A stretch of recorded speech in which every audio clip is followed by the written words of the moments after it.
Hey guys, it's Sprout here and welcome back to an Amiga Legends video. In this video, I'm going to discuss for you the top 5 places to land and why. Now you know the map's got many places to land, and you know where you land is the difference between an early trip back to the lobby or perchance winning the game. So I'm going to go through it, I'm going to give you my reasons why, and I would love to know your opinion in the comments, whether you think I'm right in this list or you think I'm completely wrong and you disagree with us. I would love to see it in the comments. So without further ado, let's get into it.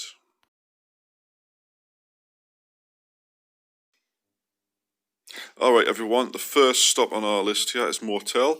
This is in the southwestern part of the map between construction site and close to nuclear power plant.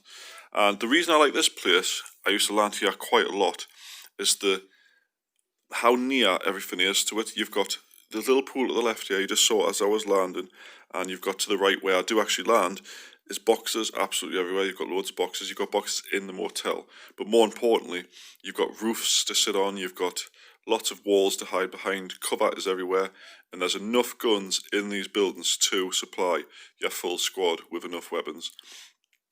And you do get some quite rare spawns of weapons here. I have found a couple of Scarrels on my time when I've landed here, and I do find quite a lot of airdrop beacons and rocket launchers and blah blah blah. Just quite a good place to drop with lots of loot. And of course, if you land here quite a lot, you know where to land and what to hide behind, and you can get the jump on quite a few people early on. There's nothing better on this map than flicking in and out the petrol station between the walls and the bollards on the roofs and just gunning people down as they run around in confusion. Obviously this guy's above us, and I do manage to get him at the last second. I didn't manage to actually jump up there, but there is other ways and means of getting on the roof, so let's move on to number 4.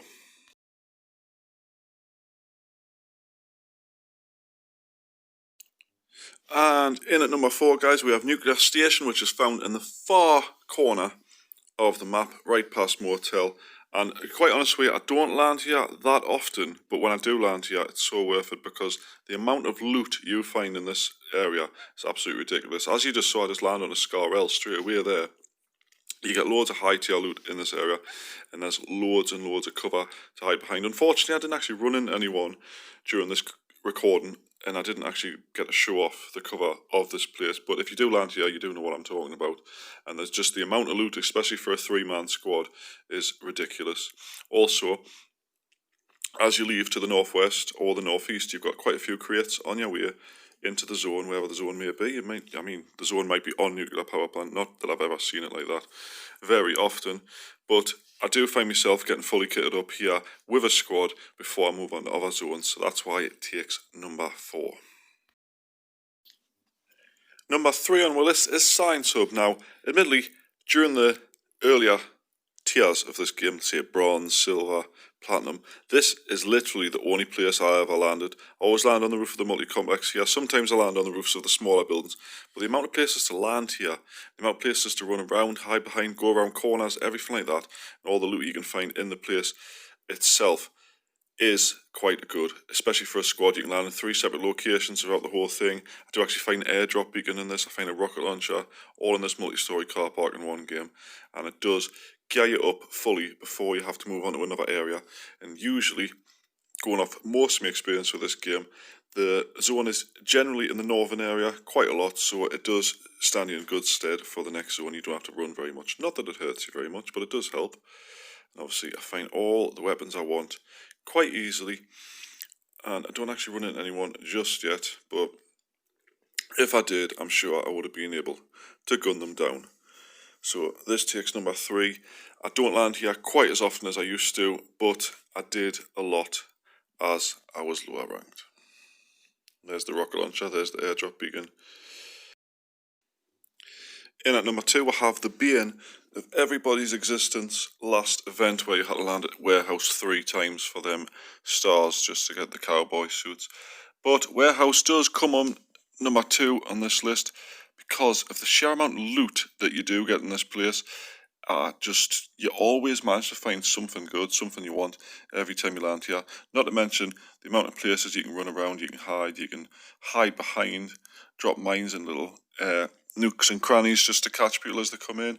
It's just a generally good area to land. You also have the, I don't know what to call it, it's like a little dry dock thing to the bottom right. I sometimes land there, then move into a warehouse because of the sheer amount of loot here. And it's just an overall good place to drop, especially with a full squad. You can kit out everybody in one go quite easily. So let's move on to number 1 and see what takes my top pick. Right guys, last but not least, we have Lumber Mill. Now I just want to give a quick shout out to Viper, Salvador and Viper Shadow. From playing with them, I realised this is actually the best place to drop. Now it doesn't have the best loot in the game, it's not like a high tier zone, but you can find some pretty good weapons here. But the positioning of Lumber Mill on the map, granted farm's better, but I don't personally drop farm because you just die, or don't die, I mean it depends really. But this place, the positioning, right in the centre of the map more or less, is good for any sort of zone. You can go anywhere you want from here, and you do pick up a full set of loot before you leave. When I've played squads with them too, we do often end up leaving with full gear each before we move on to another area. And of course, as you can see now, I'm running around shooting people. The cover is good for shooting from. Maybe it's not from shooting away. I mean, if someone's shooting at you, you can duck behind things, you can jump into these little buildings. There's so many places unless you're in the middle. Don't know why you'd be in the middle, but if you are. And the loot from this place is actually really good. Obviously I drop most things that I pick up, but that's just me. Anyway guys, if you have enjoyed the video, please leave a like on it and do remember to subscribe for more videos. I do them daily. Sometimes I do tip videos like this, sometimes I just do general gameplay. I do play solo versus squads. So let us know in the comments what you think of the list, if you think it's correct, if you think it's wrong. I would love to know your thoughts on the subject. And I will see you in the next video tomorrow. Bye bye for now.